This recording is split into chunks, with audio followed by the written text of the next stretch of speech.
Muito bem. Vamos recorrer do Google alguns dos pontos interessantes que Jung aborda a respeito da cessação do sofrimento, né? Por que nós vamos utilizar Jung, né? Primeiro item que ele enumera é a crise do meio da vida de Carl Gustav Jung. Ele diz assim que mesmo pessoas bem-sucedidas podem sentir um vazio existencial. Essa é a crise que todos nós vivemos, na vazio existencial. Esse vazio poderá surgir muitas vezes da incapacidade de compreender as reivindicações do inconsciente. Olha que complexidade, né? A incapacidade de compreender as reivindicações do nosso inconsciente. No momento em que essa percepção é assimilada, fomenta-se o processo reconhecido como um dos legados de Carl Gustav Jung para a psicologia. No momento em que essa percepção é assimilada, fomenta-se o processo reconhecido como um dos legados de Carl Gustav Jung para a psicologia. Entenda que processo é esse e como se tornou um dos principais mecanismos utilizados por psicólogos de orientação junguiana para lidar com a crise da meia-idade. Por que Jung? Os estudos de Jung levaram a ciência a se deparar com um novo paradigma científico.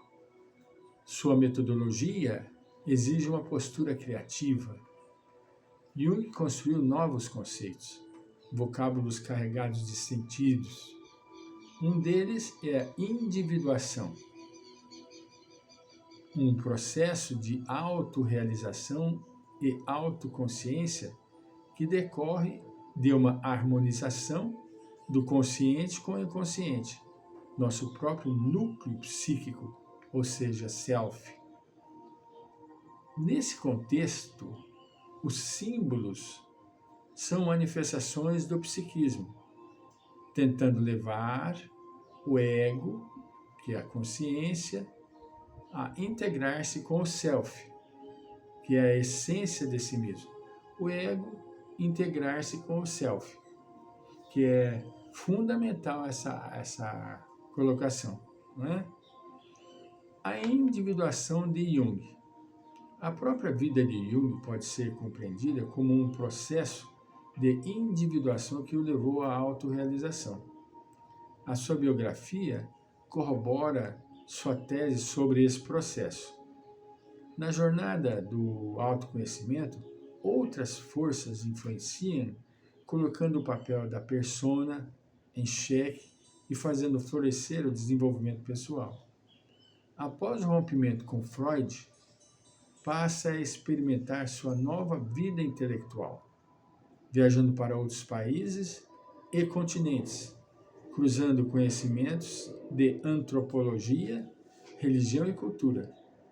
Suas viagens e introspecção, bem como o conceito de inconsciente coletivo, trazido à luz em sua maturidade, não apenas revelaram sua singularidade, como contribuíram de forma ímpar para a psicologia.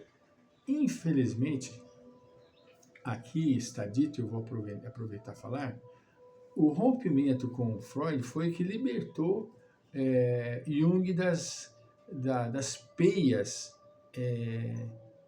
ignorantes de Freud, que ele peiava o desenvolvimento do Freud, do Jung.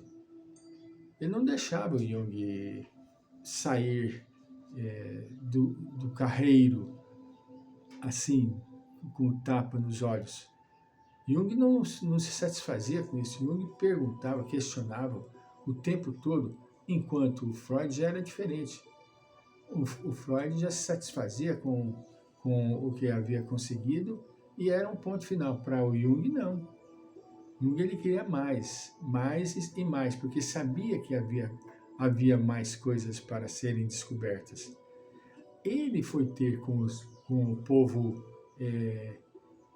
silvícola para analisar a ideia, o pensamento dos silvícolas. Por quê? Porque eles viviam distante da sociedade.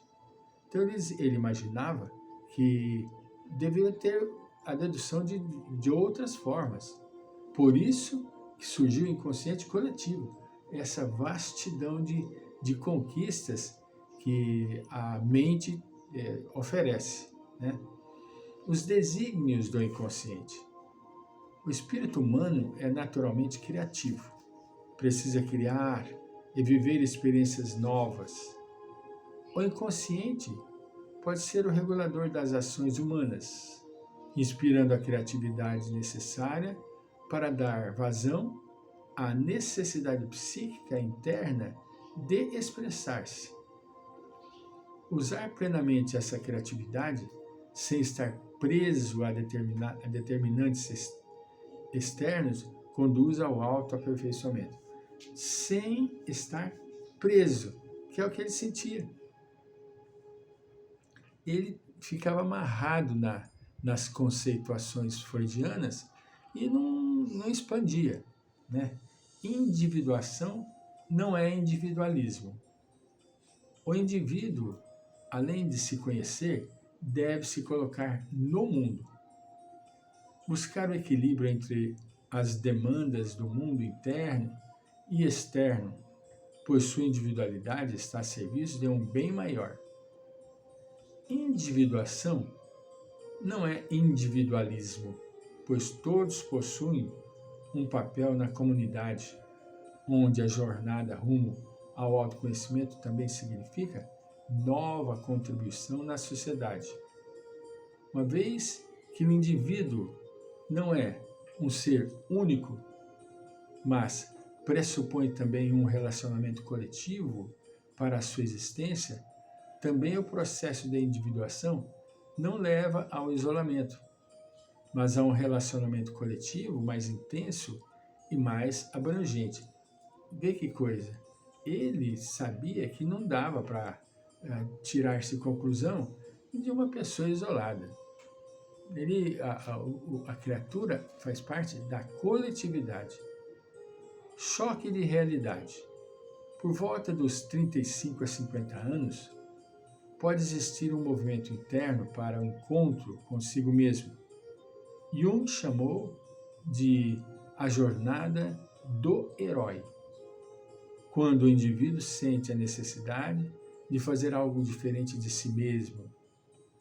A confrontação com o envelhecer, a ideia de finitude, bem como diversas questões sobre o sentido da vida, começam a ser relevantes, começam a ser levantadas. Mais do que simples curiosidades, brotam profundos sentimentos difusos e indefinidos. A resposta a esse choque definirá como se dará a segunda metade da vida. Essa crise é descrita por Jung como metanoia, palavra grega que significa mudança. A individuação é apresentada como um mecanismo fundamental para lidar com esse evento. A crise da meia-idade ou metanoia. A crise da meia-idade ou metanoia envolve diversos aspectos. Para o melhor entendimento, sua abordagem é organizada aqui da seguinte forma. Um exemplo prático de como ocorreu a crise do meio da vida na história de uma das maiores colunistas do Wall Street Journal. Entender todo o contexto e sua trajetória deixa mais claro de que forma acontece a metanoia. Entender esse fenômeno é o primeiro passo para superá-lo. Assim, para compreender os motivos pelos quais algumas pessoas atravessam a crise da meia-vida foi publicado no post. Apresentados os aspectos principais da metanoia, lanço os seguintes questionamentos. Como lidar com a crise do meio da vida? Qual a postura a ser adotada? O papel do psicólogo na crise do meio da vida.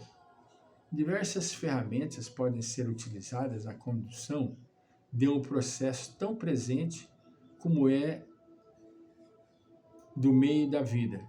Mas qual o papel da terapia psicológica neste contexto? Para concluir este post, fica a frase de Jung, que assim nos diz: o principal objetivo da terapia psicológica não é transportar o paciente para um impossível estado de felicidade, mas sim ajudá-lo a adquirir firmeza e paciência diante do fenômeno onde a vida acontece num equilíbrio entre a alegria e a dor. Carl Gustav Jung. Não vamos conseguir, em hipótese alguma, viver sem ter a presença da dor, do sofrimento. A felicidade é a antítese da infelicidade, do sofrimento. E não vamos ficar sem a presença do sofrimento. Voltaremos.